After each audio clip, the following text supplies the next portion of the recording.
जलविद्युत निर्मितीसाठी pump storage धाटणीच्या प्रकल्पासाठी महाराष्ट्र शासन आणि NTPC, Welspun new energy, NHPC, renew hydro power, THDC India, Torrent power, Adani green energy या कंपन्यांशी महायुती सरकारने नुकतंच सामंजस्य करार केला।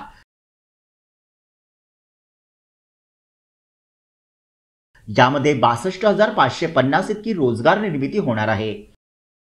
उपमुख्यमंत्री देवेंद्र फडणवीस यांच्या पुढाकाराने हे विक्रमी करार करण्यात आले असून त्यातून 35,240 मेगावॅट वीज निर्मिती होणार आहे।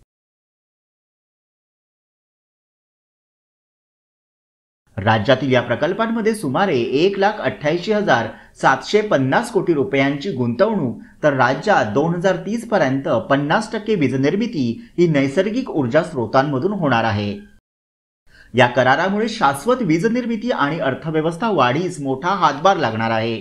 राज्याची एकूण वीज निर्मितीची स्थापित क्षमता 46,000 मेगावॅट असून 40,870 मेगावॅटचे पंप स्टोरेज क्षेत्रात वीज निर्मिती करार झाल्यानं हरित ऊर्जा क्षेत्रात राज्याचं हे मोठं पाऊल आहे। राज्यात सौर ऊर्जा निर्मितीतही लक्षणीय वाढ करण्यात येत आहे।